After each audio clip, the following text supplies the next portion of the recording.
Hi everyone again. This is that lovely time again that we're gonna meet today and talk about the marriage. We know that marriage is a blessing, so please be ready today as we're going to talk today about marriage, and you can all learn together. Bless you. Yeah, this is once more our spirit-guided marriage, and we believe, as usual, that there are so many institutions around the world. We have government as institution, we have hospitals, we have schools. We know that the foundational institution is the marriage. Is that where everything began, and we believe that marriage is God's design. He designed it to function and to last forever. It's supposed to be long-lasting, and that's why we are running our spirit-guided marriage, so that you and us, can all grow towards the way God wanted the marriage to be. We also understand that a good marriage is not measured by the duration, how long you've been married. It's not measured by the wealth, by the money that you have, the location you have. We believe that a good marriage is simply a marriage when one person is able to lay down his life and serve the other spouse, and be able to live and treat the other spouse in the way that God wanted to be. That is spirit-guided marriage. Yes, and we are going to continue about what we talked about last week. We've been talking about marriage, and we've been talking about, a man shall leave his mother and father and join to his wife. Correct. And they shall join together, and they shall become one. So we have talked about the man leaving, and we have talked about the man joining to his wife, and today we're going to talk about them becoming one. Yes. So we're going to look at the word. What does one mean? When the husband and wife become one, we're going to be talking about that today. So hopefully you're going to all be just learning more about that today. What does becoming one mean? And again, as we spoke last time, a man has to leave, or a spouse has to leave.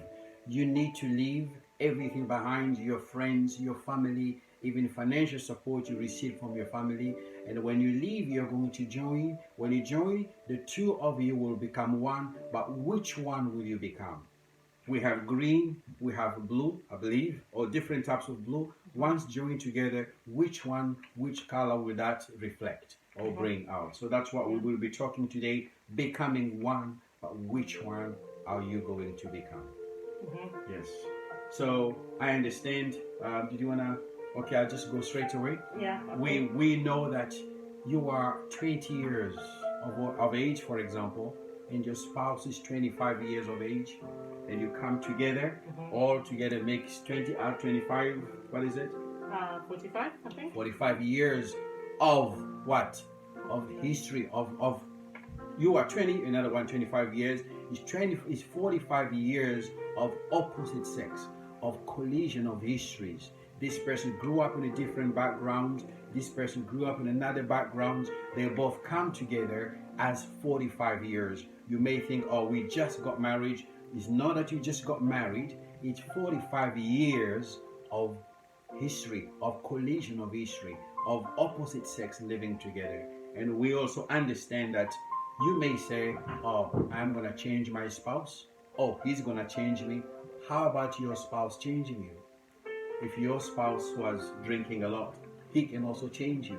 Yes, and I think going back to talking about a wife and husband becoming one, what does that mean?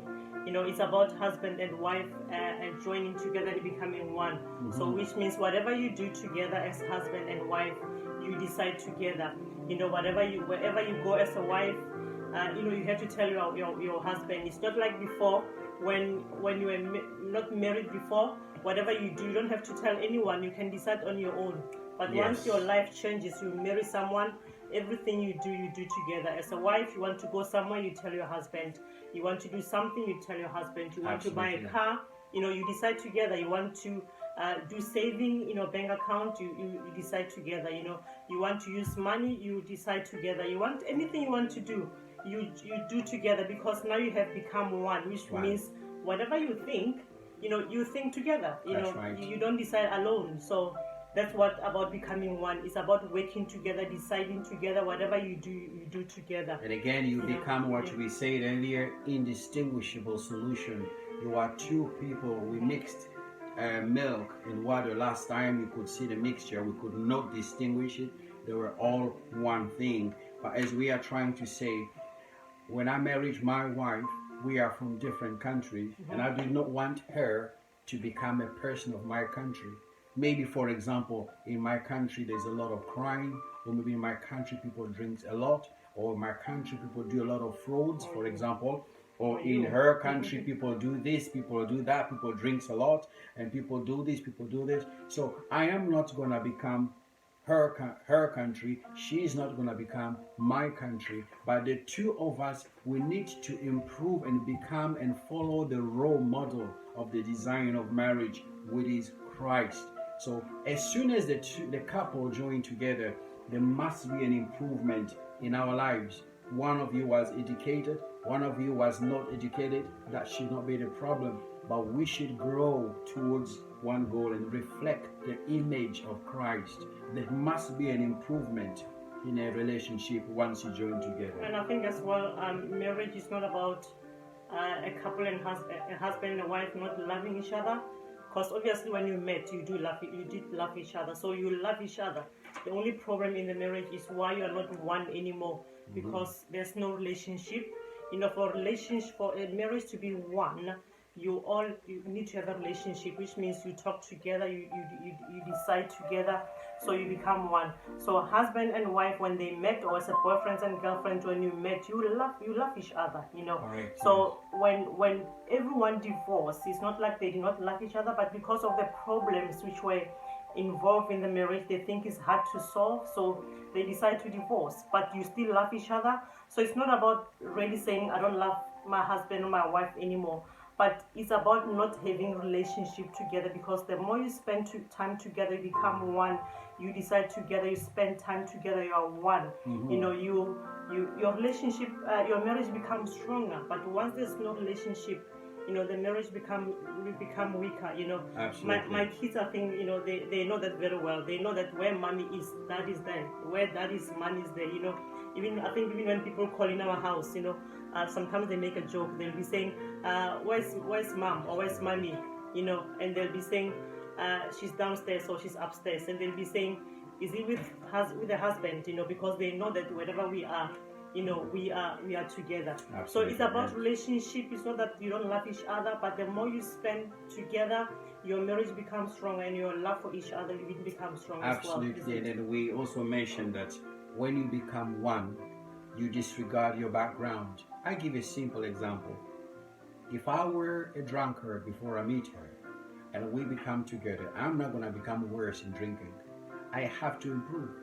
She doesn't drink, for example, and I drink, and when we get together, one person has to improve. I don't need to make her to be a drunkard, because I was a drunkard when I met her. Or if she was a drunkard, or she was a drug dealer before she meets me, she does not turn me into a drug dealer. There should be a way of improvement in our relationship. Say, for example, I was drinking 500 cans in a month. Because I've met her, I've reduced that to 27 cans of beer or whatever it is in a month. I'm not encouraging you to drink, but I'm just giving an example. In a relationship, there should be an improvement. So once I am a drunkard and we become one does not mean she becomes a drunkard as me. No, we have to improve. We have to compromise. In education, let's say I was illiterate and she was highly educated. There must be a way of my illiteracy to be improved at a certain level that she can assist me, even if I never knew how to read a Bible. I've seen a couple that they don't know, one doesn't know how to read a Bible. She could explain to me, come on baby, check the book of Genesis, go to Matthew, Genesis followed by this book, there is Leviticus, there is Numbers, there is this. She can teach me slowly.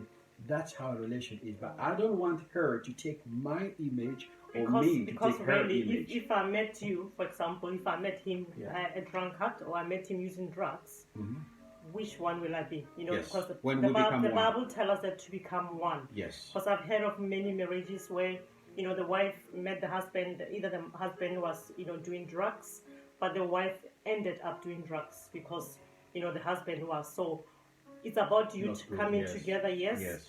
But if the husband was either using drugs or one of you was using drugs, it's about you working together and trying to improve to make that your marriage conditions. better. That's You know, right. you don't have to become one of each of either, you know. Yes. But it's about you becoming one really. And I think one of the things as well is sharing your vision together, you know, as husband and wife. You know, you're gonna have plans together to make in, you know, whether you're going to have kids together, whether you're going to buy one house, whether you're going to buy two houses, whatever the vision that you may have, whatever you want to do together. You know, you work together, like we said from the beginning. You know, it's Yes. about building together. It's about having one mind, one spirit together. You know, that vision together. Because if you don't work together, there's gonna be a division. You know, so we Absolutely. don't want any division, but you want all of you to work together really. Yeah, You know, that's right. and improve your marriage together. And Being again, one. absolutely. You know, it's not about you know, it's your bank card. I think we've said this before. It's not about your bank card. It's not about my car. It's not about your thing. It's everything together. That's you know. right. So we need to understand, if you are a husband, your wife is like your mirror. There are certain things you do, you can't see yourself. Even your dress code. When you get married, when you are dressing differently, it has to change. It has to be an improvement. That my husband used to wear this, or my wife used to wear that. But once you join together, you improve in everything that you do. That's why you have become an indistinguishable solution. You are one. It's a process. You cannot reverse it. So that's why it's a very critical stage, because you have different backgrounds, different ethnic background, even different race. You may be white, the other one is black. Now, when you marry, a black is not becoming white, a white is not becoming black, but you are coming at a level where Christ is the center, and you are all following the criteria, the culture of the design of marriage. Know that, oh, we white people, we drink, we black people, we fight. That's not the point. The point is, what is the designer of a marriage? It does not matter whoever does what, these people fight, these people don't fight. In my culture, they do this. That's fine with the culture, as long as it does not interrupt or affect your marriage life that you're living together. Yes. Yeah. Yeah, that's So true. we I think in closing for me really, you know, there was this survey which was being done about the couples. You know, some of them were Christians, and some of them were non-Christians. You know, and they were asked some questions. You know, but then at the end of it was found that only 23% of the couples were spending just 1 hour in a day just for talking. You know, think about it. How many hours do we have in a day? 24 hours. So we've got 24 hours in a day, but it was found that only 1 hour was spent between a husband and wife just for chatting. Not Only good enough. in 24 hours, they only had an hour to chat. And out of that 1 hour, you know, 10 minutes was spent for just meaningless things, you know. And then another couples as well were found, those who are working, both husband and wife were working, only 12 minutes was spent, you know, for them, you know, in talking. So of all the couples which were working, I'm gonna repeat this again. You know, husband and wife were working, but it's only 12 minutes they spend in a day to talk. Think about it. How dangerous is that? You know. And then 90% of the couples said, our marriage is strong, our marriage is beautiful, because they were spending time together. So really, it's not about 50-50. You know, we normally hear these people saying marriage is about 50-50. No, it's not about 50-50, but it's about you as a wife giving 100%, and about husband giving 100%. Because if you give yourself 50, there will be things that you don't share with your husband. There will be things that you do outside the marriage that your husband doesn't know. Correct. So it's about giving all of you, giving 100% of you, really. As well, to close, as we said, you are like omelette. Remember, 2 eggs are together. When they're put together, you crack them, you make an omelette. Once you get omelette does not taste like either eggs. It's the 2 eggs mashed together with the heat and the frying. Everything in a frying pan is become an omelette. It means it's indistinguishable, which means you cannot separate it, you cannot reverse it. You cannot know which one was which one. Correct. And if your omelette does not taste right, which means one of the egg was either rotten or destroyed. So the problem is not to blame the omelette, but to look at the eggs. But now we are in the stage of omelette we need to understand the omelette will take the taste, a different taste, not the taste of an egg or the other egg, but the omelette, because everything, all the ingredients are mixed together. Let your marriage follow the laws and the principle of the designer of marriage, and that's what we are calling it, spirit guided marriage. Regardless of your differences, let not the differences create a problem in a marriage. Why? Our marriage should reflect how much Christ loved the church. We have to show how much God loved his people by the way we love each other. The only way to preach the good news is to love your wife and to reflect to the world. If you want to know how much God loves you, see the way I love or treat my spouse. But That's how it the, is. the main thing as well is, like I said, is relationship, building together, become friends. Yes. Once you become friends with your husband and wife, everything's become a wonderful, because now you are able to become one, because we share everything together. So becoming one, remember, is about sharing everything together. That's It's right. about talking, it's about spending time together, because the more time you spend together, the less divorce it may be created in your marriage. So may God bless you We love you for and listening. We love you. we Yes, love to see bless you. your marriage. And then we'll Bless see you all. again next Monday, same time, 7 p.m. Please tune in. It's a pleasure for us to come to your home. All of you remain blessed. Amen. Bless you. Oh.